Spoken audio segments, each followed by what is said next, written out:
Filipino Kali is effective in a street fight.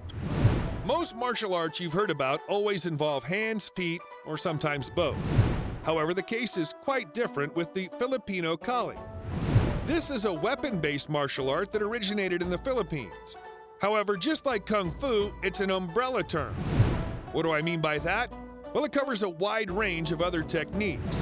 And in this video, we'll be walking you through what the Filipino Kali is and how effective it is in a street fight. So sit back, relax, and stick to the end of the video.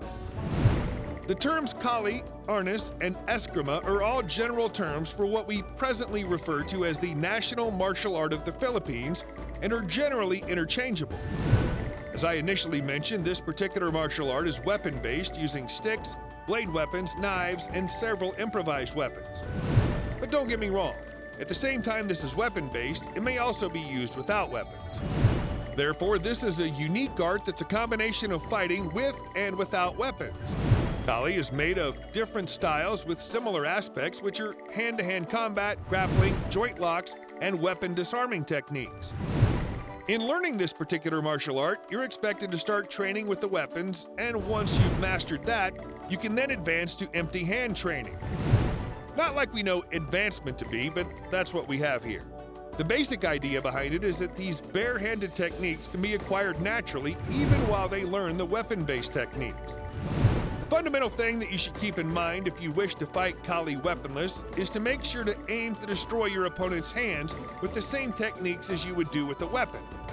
So if they're coming at you with punches, you on the other hand are going straight in to hit the punches with the thrust of an elbow, and the result of someone coming at you with so much force to punch you is they end up with split knuckles.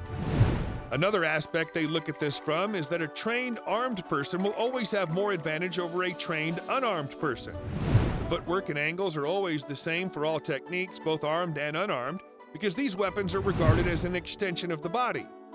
People who master the art of Kali are trained to be ambidextrous, in the sense that both their hands are always in action. So while one of the hands strikes the head of their opponent, they're also able to go for the opponent's arm with their other hand, therefore being able to use both limbs independently.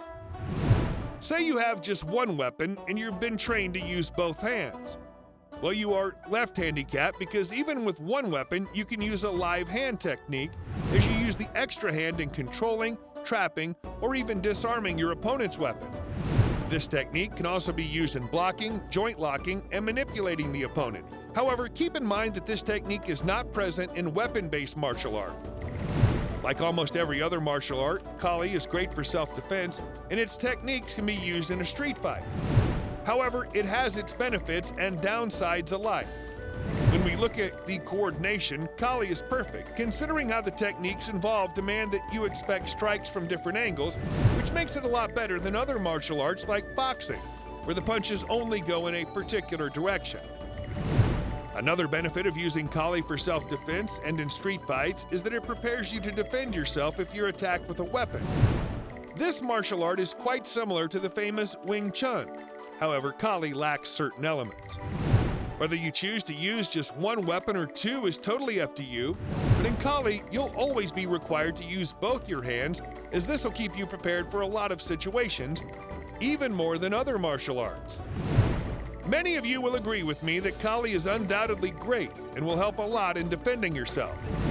But here's the thing. Unlike other martial arts, during the training drills, there are no backward or forward movements, which doesn't perfectly prepare the fighters for real-life street fights, where all your attackers wish to do is hurt you while you try to avoid it with your movements. However, as an alternative to these backward and forward movements, it's vital to learn how to maneuver while fighting so you don't get hurt. Because remember, this isn't your usual martial art like boxing, where you're taught, or better still trained, to move forward and backward to attack and protect yourself. Another issue with Kali is its ineffective attacks during the sparring sessions, where people consistently demonstrate very calm duels, even while using weapons, which is very unrealistic. And lastly, in Kali, no pressure is applied, which shouldn't be the case, especially when defending yourself in a street fight. But here's the thing, regardless of these seeming downsides, further personal training will expose you to more complex ways to defend yourself when necessary. However, the basic moves to be learned in Kali can be learned in the space of a month or two. But here's the thing, considering how sophisticated Kali is, you'll be required to put in a lot of time if you wish to completely and fully master all the moves and details involved. The most important thing to keep in mind is that regardless of your weapon's length, short, or nothing at all, your aim should be to destroy your opponent. Kali as a martial art isn't the standard form of defense you see every day, and I can bet that if you can master the necessary skills and you ever find yourself in a situation where you have to defend yourself, these skills you've learned will help you and bring you out unharmed. Once again, keep your aim on destroying your opponent's weapon or hands, as the case may be. Well, folks, I guess this is where you bring the video to an end, and I hope you can put all of this information to good use. If you found this helpful and will be booking your first Kali class, be sure to let us know in the comments section. And congratulations, too. If you enjoyed this video, don't forget to give it a thumbs up and subscribe if you're yet to. Also, remember to ring the bell notification so you stay updated. Till next time, thank you very much for watching.